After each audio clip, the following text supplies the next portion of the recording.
Hey guys, it's Chris from Dev Coffee, and in this video we're going to finish creating the rest of our models as well as our controller logic. This is where our API starts to come to life, so let's start coding.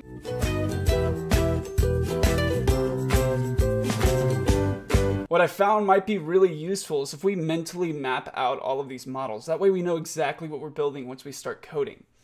Right here you see a blank screen, but I'm going to explain through the different models and how they're going to relate to each other.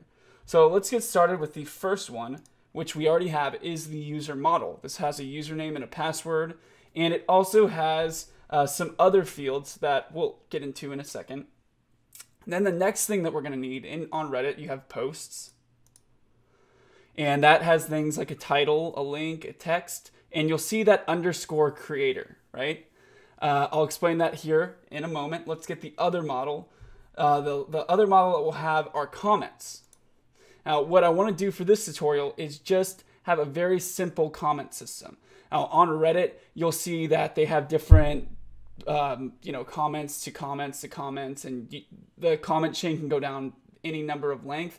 Right now, we're just going to have comments on posts, not comments to comments. If you guys want to push yourselves or test yourselves, go ahead and feel free to try to set up the comment to comment system. Okay, and then the last thing we're going to have is the upvote system. This is a very particular way I thought of doing it. You can do the upvote system many ways. If you look online, there's a lot of different implementations of it. But since we're using Mongo, I thought we would have a pretty interesting way of doing it. Okay, so we got to think of how all this is going to relate. Well, a user, and let me go ahead and show this real quick, or right there. We'll see here that we have these lines kind of relating to them. Now, since by default MongoDB is not a relational database. I mean, it's not by default. It's not a relational database. It's no SQL database. Whereas if we're using an SQL database, we could set up these relationships. In Mongo, it's a bit different how you set this up and how you relate data, because you still want to relate data, right? A user is going to have a post. A post is going to have comments. A user created, any number of comments. We're going to have to manually set that up using Mongoose. So here we'll see that a user has many posts, and a post has one user. So that makes sense. So one user can have any number of posts, whereas a post can't have 30 different users that created it, right? It only has one creator. And that's where that underscore creator right here comes in. We're going to be using a method in Mongoose called populate, and then all we have to do is just give it a reference to that user, and we'll have all the information about our user there. So just keep in mind, these are just going to be regular fields, and then this creator will be a reference to our user. And then you'll see down here, a post has many comments and a comment has one post. It's the same logic right here, that this underscore post, and I put an underscore in front of it to mentally know that that's going to be a reference.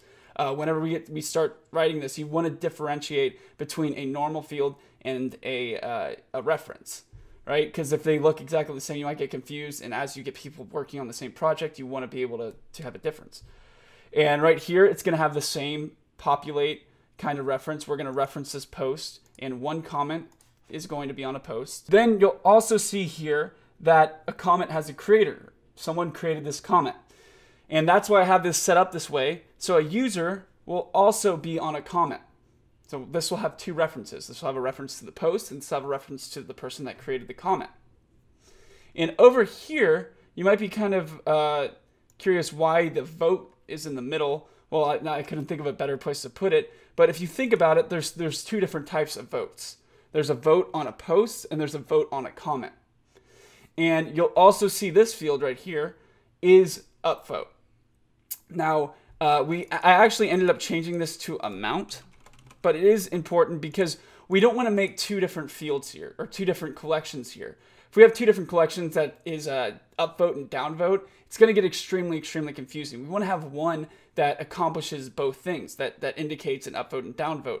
And with this amount here, we can do -1 for a downvote and +1 for an upvote. And if it's nothing, we would delete. So let's say I downvoted it and I wanted to get rid of that downvote, as you do on Reddit, we would just delete that field. Okay? And this is going to be related using a joint table.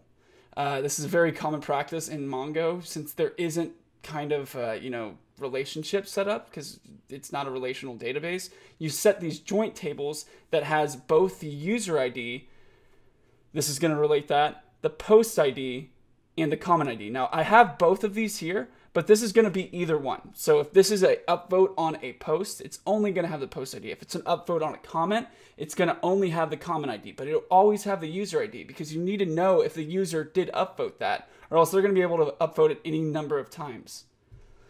And finally, over here, we're going to have our kind of global fields. Now, all the ones with the green lines under this will have this field. We don't want to be doing hard deletes inside of this because everything's going to be referenced and we don't have like a cascading delete. So one of the best ways to do this is to put a field that is deleted. Okay. And what that is deleted field is if it's true, it is deleted technically, but it's still in our database. Well, the user will never see that is deleted. We'll basically create a query that only brings back is deleted false items. So if I delete a post, is deleted would go to true. And I'm not actually deleting it though. This is a very common practice, especially if you get to like banking software or accounting software, or something that you need to have a paper trail with things. It's good to do this. Now, every single one of these will have an underscore ID. And since you guys probably are familiar with Mongo, it basically creates a randomly generated object ID. This is how you reference this. So everyone will have an ID, and then we're going to have a created at. Because, for instance, we want to know when a user created a post, or when a user created a comment, or even when the user itself was created.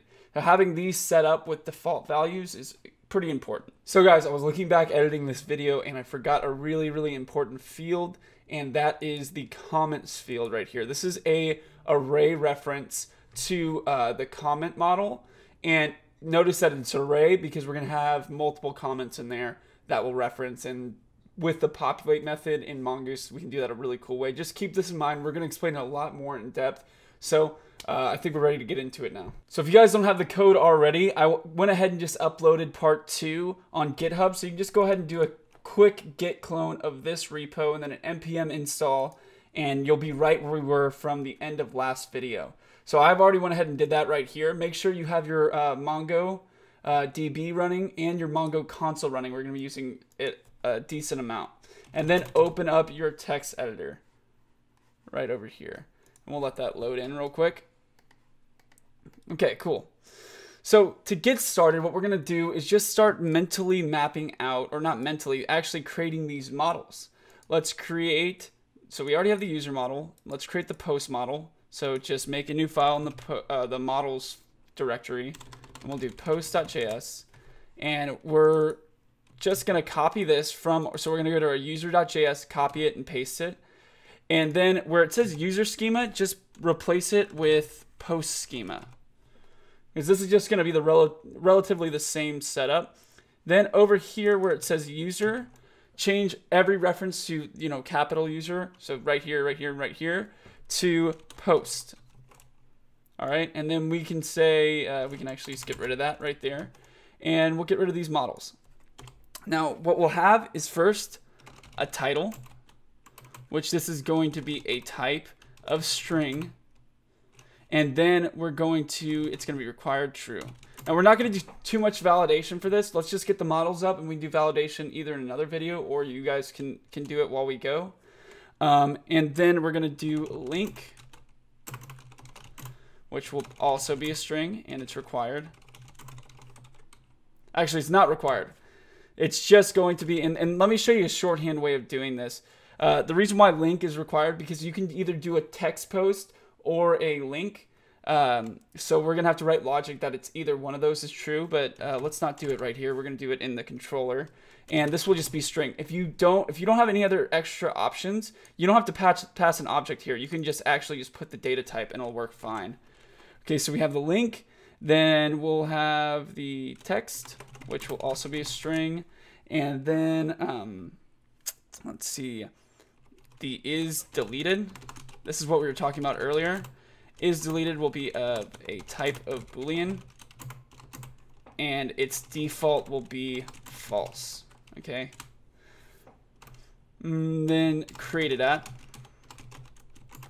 will be type date, and its default will be date.now, And finally, we're going to actually do our first reference. Now, the way we do this is we agree that this is going to be the creator, and the type is going to be schema. Since we have, okay, so we have a reference to our Mongoose schema right here. We're going to do schema.objectID, okay? And then the next property we're going to put in here is ref, and the reference to that tape or to that collection. And we'll see over here, the reference to that collection is user right here. So we would just put in as a string user. So now that has a direct reference to our user.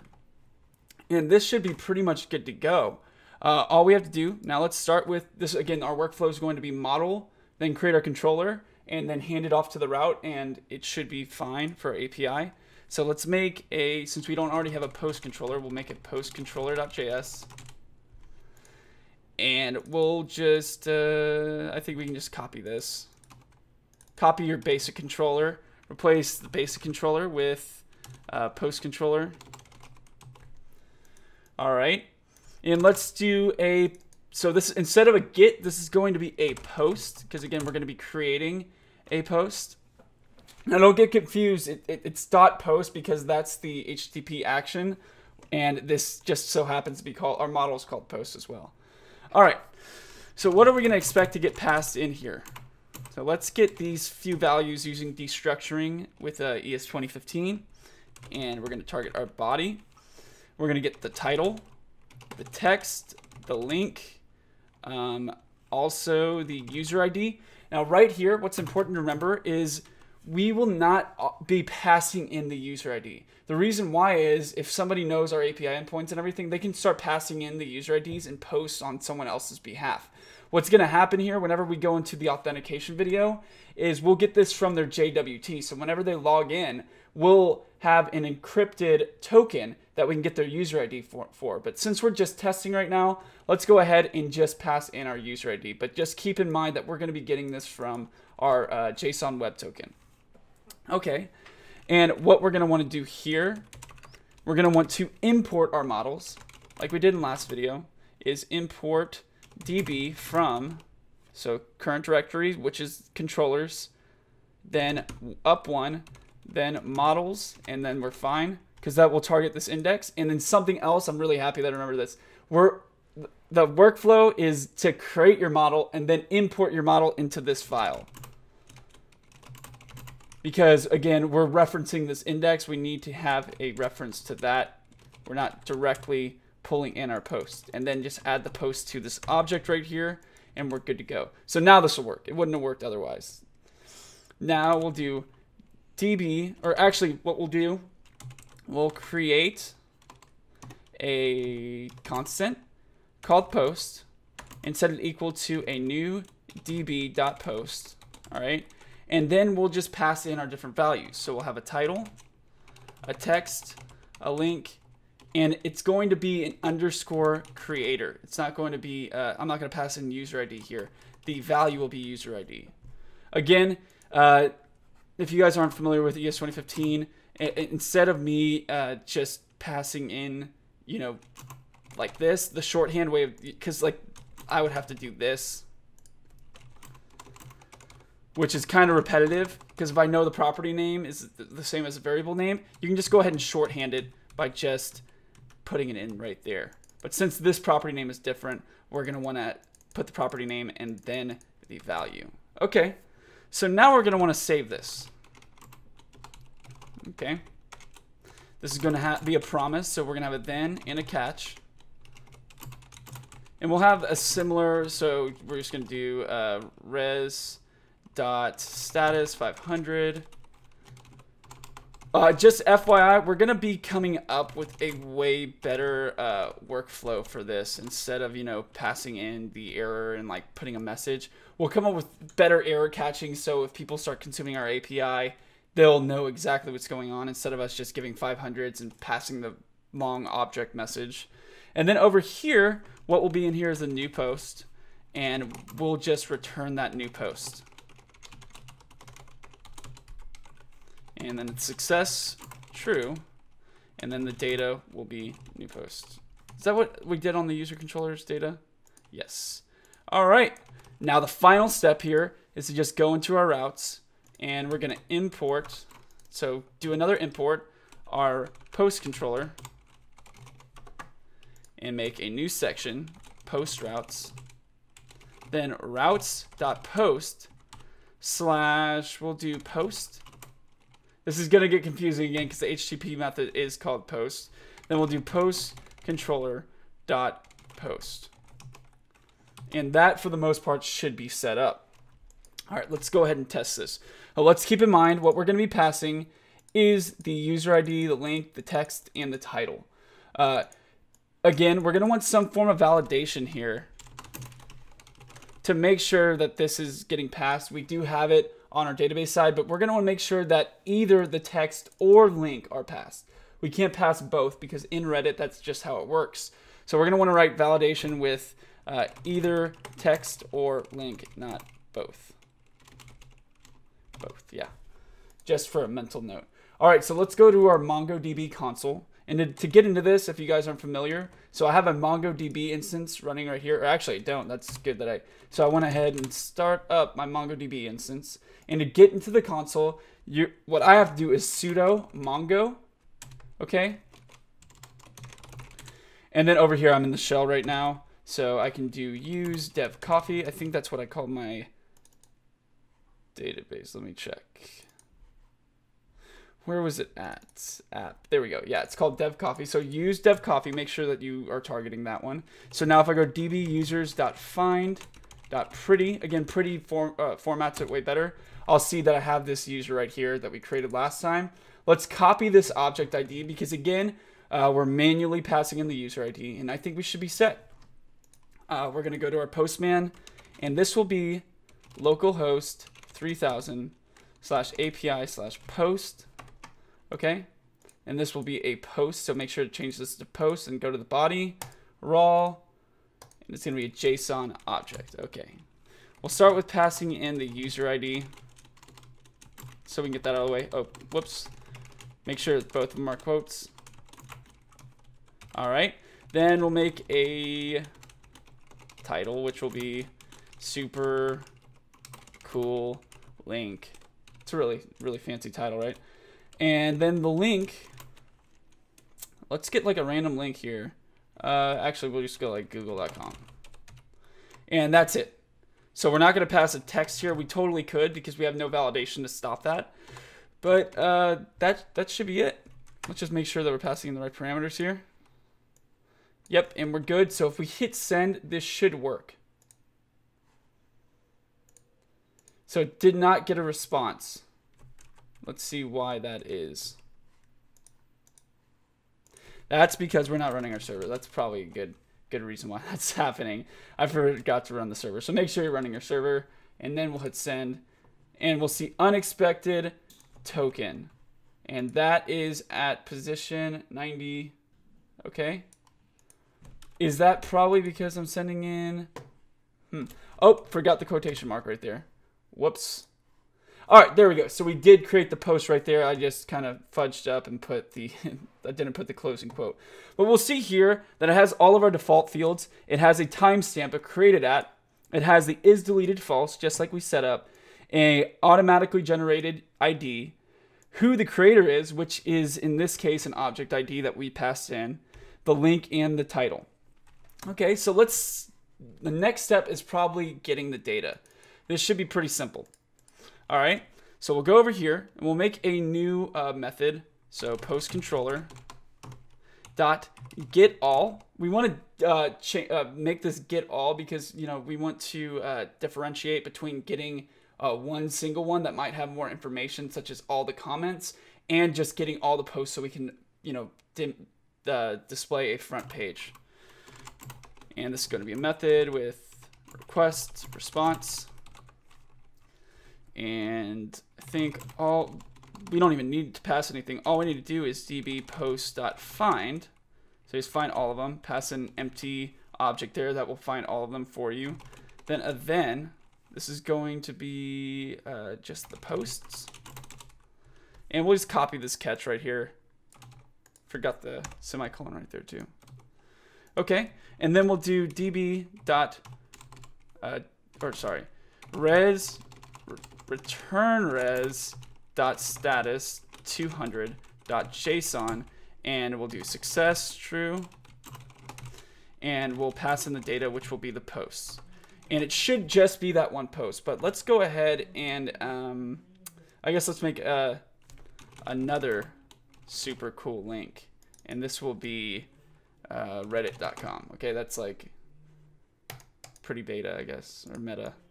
All right, there we go. So now we have two links, and let's just go ahead and check that we have both of those inside of our database. So let's do db.post.find.pretty, and we'll see that we do have two different posts in there. So we got our super cool link and another super cool link.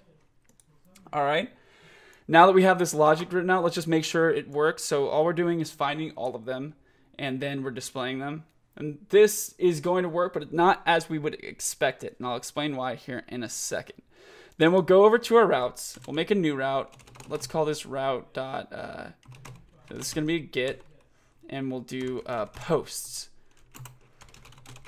So instead of post, so if I was getting a single post, and we'll cover this in a second, I'd probably do something like this, like post ID. But since we're getting multiple, we want to kind of do the plural version of that, and then get all. Okay? So now if I do a get all to post, we should expect to get every single one. And there we go. We got both of our posts. But we'll see here that we have this creator.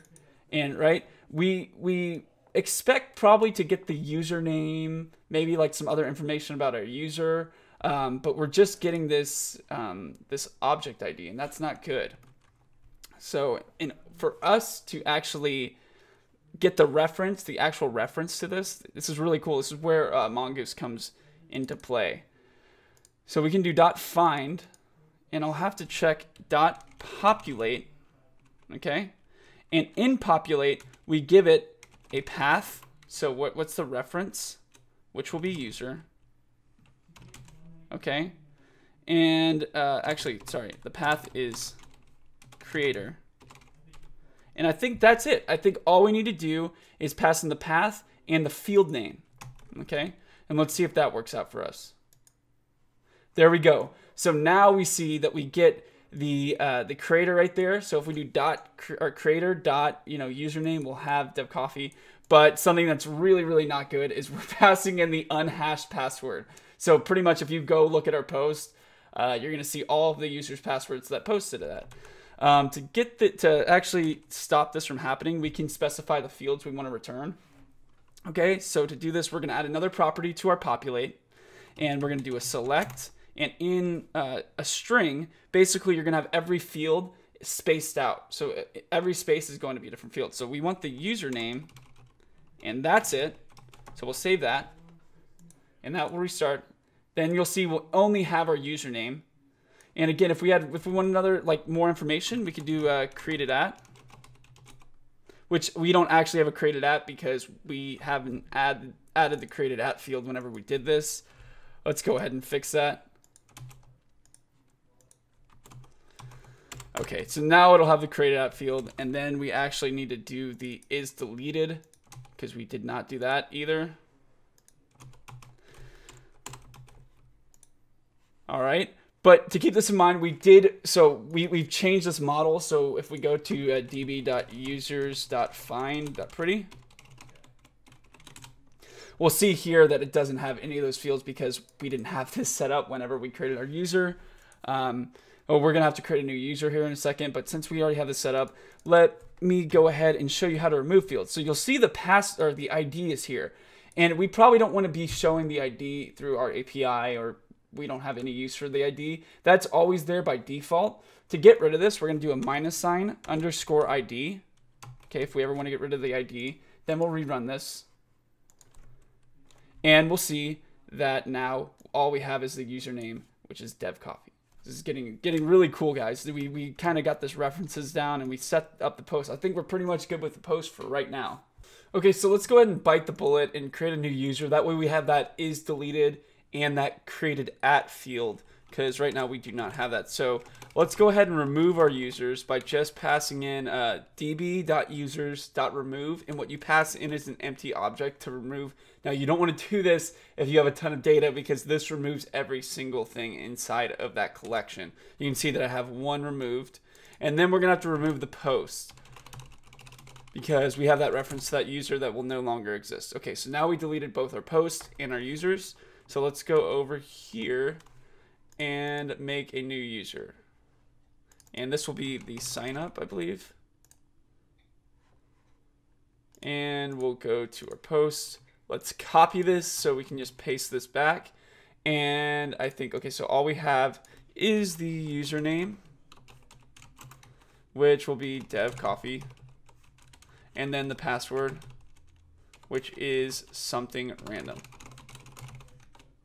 And then just send that. Okay, so we have that created. Let's just paste this there and then copy this ID and paste it right where we had that old user ID. And we'll go to our post, send that, and then we'll just have super cool link and then put Google back there. Actually, let's make this a text or a super cool text post. Vue.js is awesome. There we go. Send it. Okay, so now we have our text. So now we have two posts. Let's just go ahead and confirm that we have our users, or not remove, find. Yep, so we have the new user, and we'll see that we have this created at, and then we'll do db.posts.find.pretty. And we should have two posts. Perfect. Okay, so we're at a good starting point now. All right, and let's go ahead and just add the created at to this user right there. So now if we do a get all, we should have the created at for posts get. And yeah, you'll see we have the created at. And we'd use something like when we get into the view portion of this, we're going to use something like MongoDB to have the timestamp look a lot nicer than that just long string. Okay, so now we're ready to get into the next model, which is the comments. So just go ahead and make a new file called comment.js. We'll have a similar process here. Let's go ahead and just copy this post. And before we forget, let's go ahead and import the comment into our index.js so we have a reference to it. Ideally, what I would do whenever I have a similar setup, I would make like a command line tool that would be like create new model, or whatever you program that as, and it would do all these steps for us and would have boilerplate code. That way we wouldn't have, we wouldn't forget any steps. It would always do it the same way. Okay, so this is going to be comment schema, and then now instead of post, this will be comment. All right, awesome. So let's go ahead. All we're going to have here, we're not going to have a link, we're not going to have a title, we are going to have a text, and let's go ahead and put this in object format and make this required. Okay, we might later on want to make like a min length. No, maybe not even a min length, but we would want to put some form of validation here. Is deleted, we're going to have that. We're going to have a created at, and we're going to have a creator, and we're also going to have a post. Type schema object ID ref is going to be post. And before I forget, let's go ahead and go over to our post, and we're going to add that comment field that we talked about, our comments field.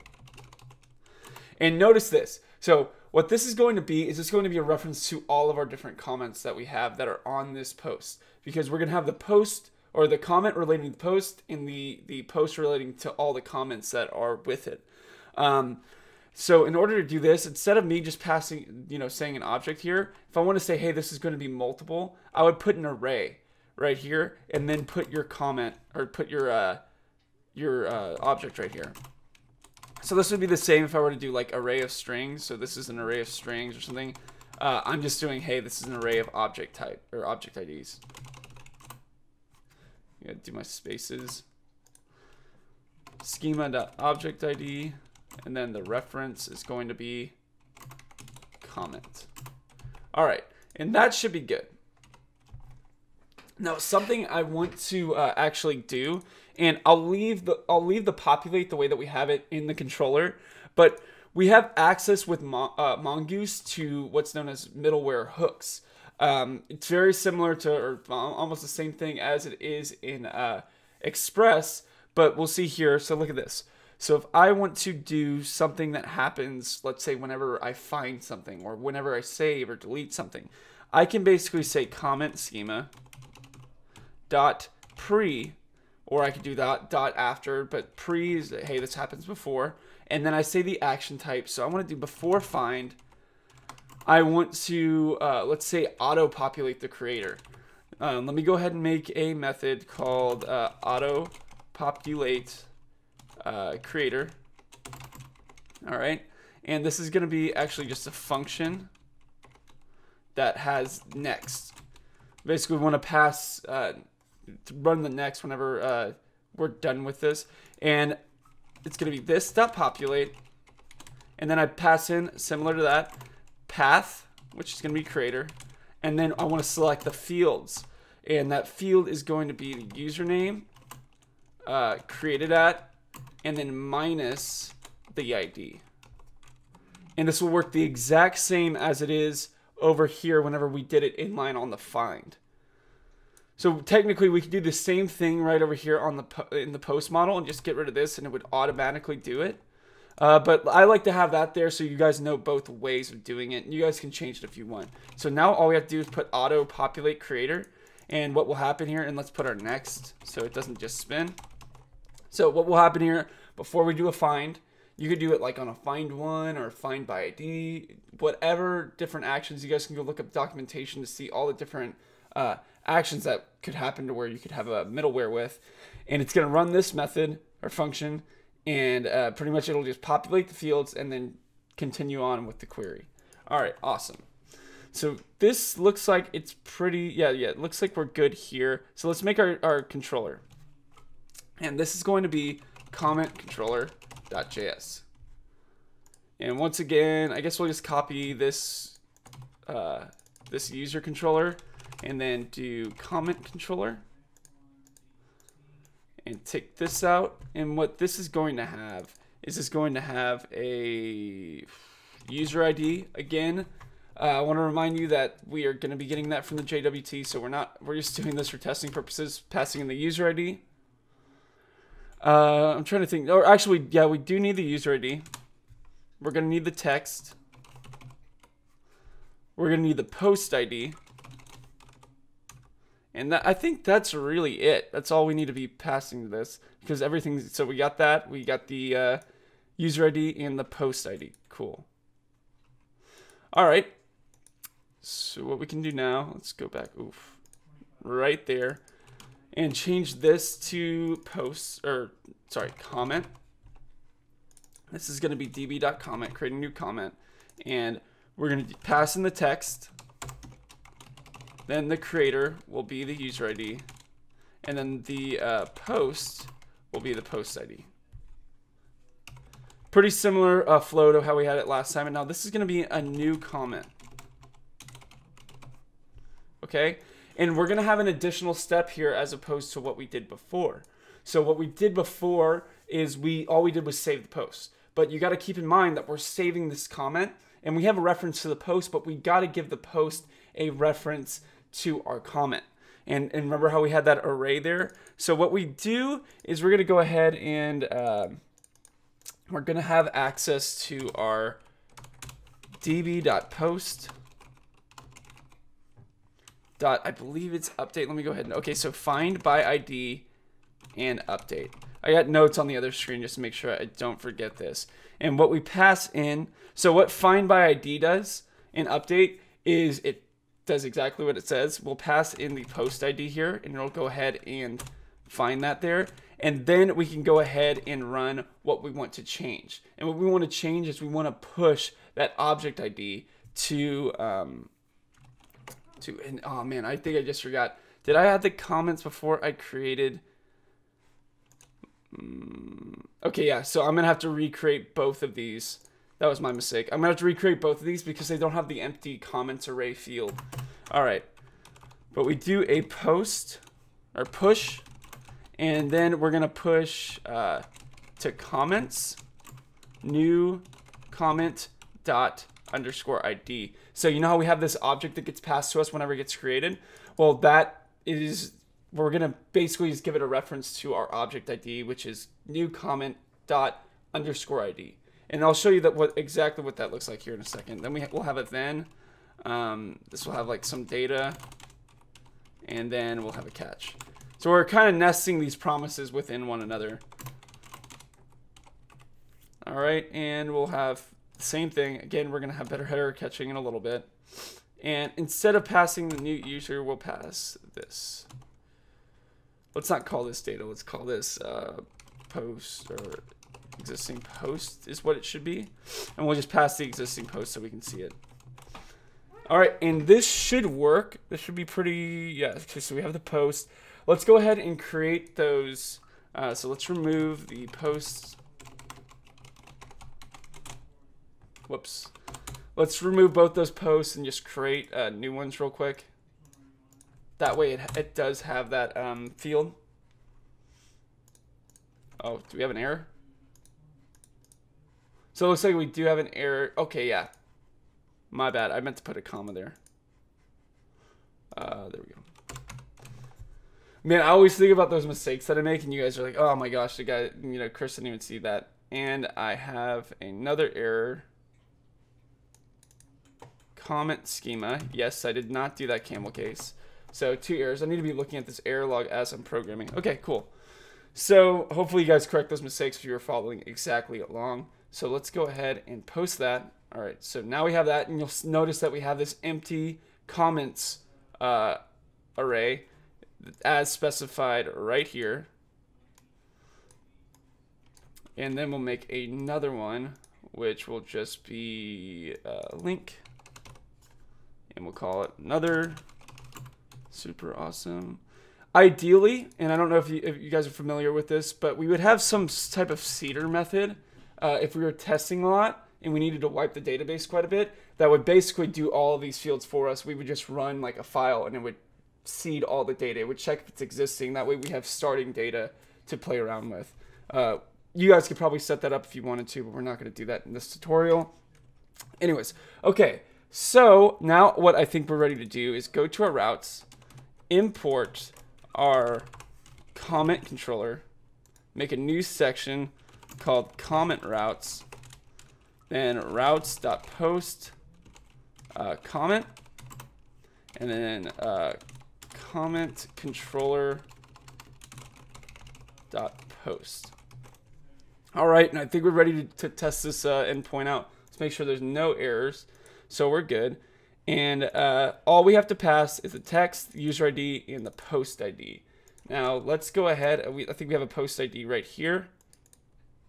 There we go. So get that underscore ID. You can get it from either, you can go look at your Postman from your last query, or you can do post find.pretty, and we get the ID from here. So let's choose, I guess let's choose this text post. So it could be either one. Just copy that object ID. And let's go ahead and leave that user ID there. We're going to have the same user. So let's do post ID. Paste that in there. Then text. That was a really interesting read. Okay. And now what we can do, we can go to our comment endpoint. And if we send this, this should work. And it looks like we are getting some form of error. Let's go ahead and error catch this. Now, it looks like that we're not even passing an error object. Let's see if this, we need to do a toString here. Because sometimes if we get an error based on Mongoose, it will actually give us a detailed error. Sometimes if we're actually getting a JavaScript error, it won't give us, okay, so new user is not defined. Oh my goodness. So I never, new user, I'm passing new user in there because we copied and pasted it from the user controller. Again, it's probably another thing you guys are screaming at, or not screaming at, probably just, oh my gosh, Chris, you need to notice that. We got to change that to new comment. Yeah. So again, I want to remind you that whenever we're doing like a JavaScript error, so like right there, I never have new user defined in here, so that is a JavaScript error. So in these promises, if that ever hits something that is a JavaScript error, it will just instantly go to the catch. Whereas, what we'd expect the then and catch to do is if there's like a database error, if you did a false query or something, it would do that. But it also does that for JavaScript errors. So keep that in mind when you're decoding. So we'll just go ahead and get rid of this toString right there. And now let's go ahead and send it. And we'll see that we did create it. And we have these 2 comments. So even though it did throw a JavaScript error, it did create that comment. So we should have 2 comments, the exact same comments. And we'll see that right over here, we have the creator and everything. So let's go ahead and do our get method for this. This should be pretty straightforward. So we're going to do comment controller dot, or actually this is going to be on the post now. Let's try that. So now you'll see that we're getting all these posts. We have all of our posts here, but we'll see that the comments right here, we have 3 comments actually, that that they're not serialized. They're not the actual reference, they're not the actual object with the information that we want.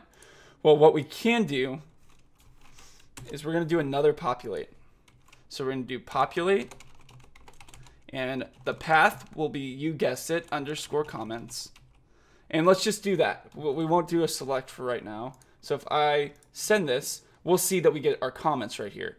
So we have 3 of them, and they're all the exact same thing because we saved it 3 different times.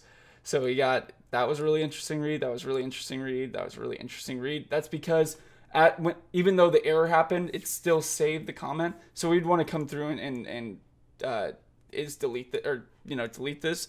But for right now, what we'll do, let's go ahead and select. We'll just select the text, created at, and get rid of the ID. Or actually, we probably want the ID on the front end. So if we're gonna do something like delete it, we might not want the is deleted. We probably don't want the post because we don't need a reference to it since we're already on the post. You'll notice right here, and this is the really cool thing, is that we have our creator of the comment populated. That is because this this middleware right here that we created, where is it? Auto populate is working exactly as we would expect. So like, let's say I got this created at. So that was a typo right there too. So if I send this, we'll see that we'll get. Oh, we didn't actually get the creator. Okay, so we left off the creator. My bad. So we go to our comment controller, or actually post controller, and created at, and then the creator. Okay, so now we have it exactly as we want it. So we have the ID, we have the text, we have the creator with the username and the created at, and we have when the comment was created. It looks pretty solid to me. Took a little bit of back and forth, but something else that I want to do is we're gonna have to do a filter here. And let me look up exactly. Okay, so what we're gonna do is again, I have to look at some documentation sometimes, so I don't remember all of this. We want to go ahead and do a match. And what a match is, it's just like a regular query. We want to match to where is deleted is false. The reason why is, remember how we were saying earlier that whenever we want to delete something, it's very rare where you actually delete it from the database, because there's different references to comments, to users, to posts. And if you just flat out start deleting things, it could mess a lot of things up. And if you actually do want to realistically delete things, you have to write a lot of code to go ahead and check on references and everything like that. And you'll even see in Reddit, if someone deletes their comment, you'll see like deleted. And you'll see the chain of different comments behind the deleted comment. Or if somebody deletes their account, you'll see on their post, it'll show like the regular post, but it'll also say, hey, this user was deleted or something like that. That's similar. Reddit does the exact same thing. So we kind of want to follow that. So we'll see that it won't change anything here, that we should be able to get everything the exact same. But let's say I wanted to say is deleted to true. Save that. Now we'll see we don't have any comments because all of them are false. So we want to leave that there. So if we were to delete anything now, it won't bring that back. Anyways, guys, I really appreciate you tuning in for this video. It went a little bit longer than expected. I thought we could be able to conquer the upvote, downvote system in this video, but there's a lot of things that we had to cover. So in the next video, we will conquer that and hopefully get into the authentication portion. And after that, we're pretty much ready to go. Our API will be ready for use with, let's say, like jQuery or React or Angular, but in our case, it will be Vue.js. We're going to be doing the Vue all in Vue.js. But until next time, guys, just tune in, subscribe, like, and comment. And I'm Chris Pena from Dev Coffee, and I'm wearing a women's shirt, size XL. Yeah, I don't know whose shirt it is. I just found it. In the